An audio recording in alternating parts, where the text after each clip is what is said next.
అసలు మీకు ఇచ్చిన ఇల్లు మీరు బాగు చేసుకోవడం ఉందో, మీకు రాష్ట్రం డివైడ్ చేసి ఇచ్చారు ఏంటి, అది కరగండి, ఆ బాత్రూమ్ కరగండి, ఆ బాత్రూమ్ క్లీన్ చేయండి.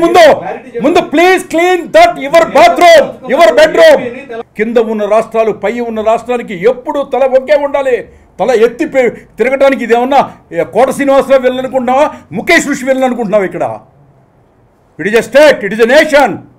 చిన్ని కృష్ణ గారు 2-3 సినిమాల్లో రాయలసీమ అంటే రక్తం నరుక్కోవటం, గొడ్డళ్ళు, పౌరుషం, తొడ కొట్టడం, మీసం మెలేయడం అనేటువంటి కథలు రాసిన మీరు నిన్న ఒక అరగంట పాటు కాపు కులానికి ప్రతినిధిగా కాపులందరూ ఇటు ఓట్లేయద్దు, అటు ఓట్లేయద్దు, జగన్ రెడ్డికే ఓట్లేయండి అంటూ మీరు ఒక ప్రవచనాన్ని పలికారు.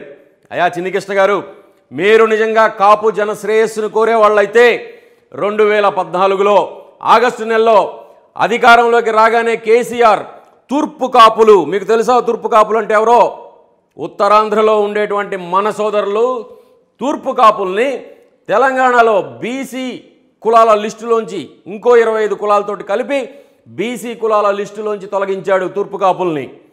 ఆ తూర్పు కాపులకు జరిగిన అన్యాయాన్ని ఏ రోజైనా మీరు ప్రశ్నించారా కేసీఆర్ ప్రభుత్వాన్ని? పైగా ఏం మాట్లాడుతున్నావా? ఎగువ రాష్ట్రాలకి దిగువ రాష్ట్రాలు లొంగి ఉండాలా, ఆహాన్ని ప్రదర్శించకూడదా, అణకువగా అణిగిమణిగి ఉండాలా? ఏం బానిస మాటలు మాట్లాడుతున్నావా చిన్ని కృష్ణ? కుతికల దాకా మెక్కి మేము 5.5 కోట్ల మంది ఆంధ్రులం, సినిమా పిచ్చోళ్ళం, మేము చూసిన సినిమాలతోటి డబ్బులు సంపాదించుకొని జూబ్లీ హిల్స్లో, బంజారా హిల్స్లో మేడలు కట్టుకొని సిగ్గు లేకుండా మోచేతి నీళ్లు తాగుతూ మోకరిల్లి బానిసల్లాగా బతుకుతూ మమ్మల్ని అణిగిమణిగి ఉండమంటున్నారా? ఎవడికి రా మేము అణిగిమణిగి ఉండాలి? ఎందుకురా అణిగిమణిగి ఉండాలి? ఎవడన్నా నారు పోసాడా? ఇక్కడ తెలంగాణ నారు పోసిందా, నీరు పోసిందా, దుక్కి తిన్నుందా, విత్తనం నాటిందా? పంట కోసే టైంకి వచ్చి బందర్ పోర్టు మాదంటున్నారు, వ్యాన్పిక్ భూముల్లో ఓటాలు కొనుక్కొని వ్యాన్పిక్ పోర్టు పెడతామంటున్నారు. 1,00,000 కోట్ల రూపాయల ఆస్తులు ఉన్నాయి విభజన చట్టం 9-10 షెడ్యూల్లో. మా ఆస్తులు మాకు ఇంకా పంచవలేదు.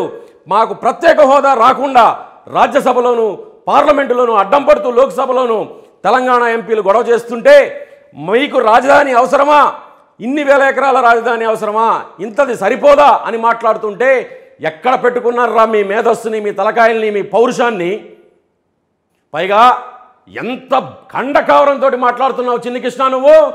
మీ రాష్ట్రం మీకు ఇచ్చాం, ఎవడి రాష్ట్రం ఎవడికి ఇచ్చేదేంట్రా?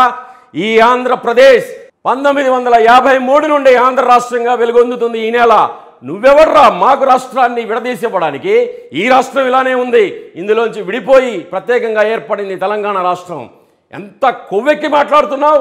మీ బాత్రూమ్ని మీరు కడుక్కోండి అంటూ మా రాష్ట్రాన్ని బాత్రూమ్తో పోలుస్తున్నావురా నువ్వు?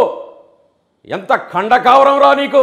ఎగువ రాష్ట్రాలకు దిగువ రాష్ట్రాలు అణిగిమణిగి ఉండాలని రాజ్యాంగ స్ఫూర్తి తెలియకుండా నీలాంటి వదరబోతులు మాట్లాడే మాటలకు సమాధానం చెప్తా వినో. మహారాష్ట్ర తెలంగాణకి ఎగువనుంది. మహారాష్ట్ర బాబ్లీ గోదావరి మీద ప్రాజెక్టు కట్టి తెలంగాణని ఎడారిగా మారుస్తున్న రోజుల్లో ఈ రాష్ట్ర ముఖ్యమంత్రి, ఆనాటి ఉమ్మడి ఆంధ్రప్రదేశ్కి ప్రతిపక్ష నాయకుడిగా ఉన్న చంద్రబాబు నాయుడు గారు బాబ్లీ వెళ్ళి మహారాష్ట్ర పోలీసుల్ని ఎదుర్కొని ఉద్యమం చేసి అరెస్ట్ అయ్యి జైల్లో ఉండొచ్చారు. అదే కేసు ఈరోజు కూడా నడుస్తోంది. ఆ రోజు ఎగువ రాష్ట్రాలకి దిగువ రాష్ట్రాలు లోబడి ఉండాలి అనుకుంటే తెలంగాణ తరపున పోరాటమే చేసి ఉండాల్సింది కాదు చంద్రబాబు. కృతజ్ఞత లేని మీరు కూడా మనుషులేనా? రాయలసీమ అంటే నరుక్కోవడం అంటూ చూపించి కథలు రాసినటువంటి చిన్ని కృష్ణ, నీకు రాయలసీమకి నీళ్ళు ఎక్కడి నుంచి వస్తాయో తెలుసా? పోతిరెడ్డిపాడు కాలువ, హంద్రీనీవా ప్రాజెక్టు, శ్రీశైలం వరద జలాల్ని ఇక్కడికి తరలించేటప్పుడు తెలంగాణ ప్రభుత్వం అడుగడుగునా అడ్డం పడుతుంది. చుక్క నీరు మాకు రాకుండా మా భవిష్యత్తులో మా పిల్లలకి మంచినీళ్ళు అంటే మినరల్ వాటర్ బాటిల్స్లో చూపించేటువంటి దుస్థితికి మమ్మల్ని దిగదార్చుతుంది తెలంగాణ ప్రభుత్వం. ఏ రోజైనా నోరు తెరిచి అడిగావా నువ్వు? నీకు అసలు కనీస అవగాహన ఉందా? ఎంతసేపు ఉన్నా కానీ అక్కడ సుభిక్షంగా ఉంది, ఇక్కడ సుభిక్షంగా ఉంది అంటూ లేని సామరస్యాన్ని నటిస్తూ చిలక పలుకులు పలుకుతున్నారా మీరంతా? నీ ఏసీకి చిన్ని కృష్ణ, నీ ఏసీకి వచ్చిన కరెంట్ ఎక్కడిదో తెలుసా? 5 సంవత్సరాల నుంచి మా రక్తం మా చెమట పెట్టుబడిగా పెట్టి మా రాష్ట్రంలో సృష్టించినటువంటి విద్యుత్తు 5,000 కోట్ల రూపాయల విద్యుత్తుని మీ మొఖాలకి బిచ్చంగా పడేస్తే మీరు హైదరాబాద్లో కులుకుతున్నారు ఇప్పటిదాకా.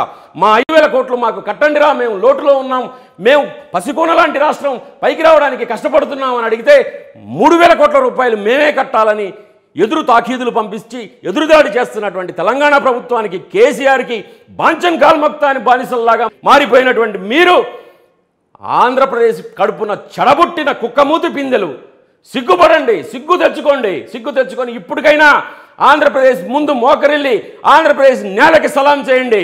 జై ఆంధ్రప్రదేశ్, జై జన్మభూమి.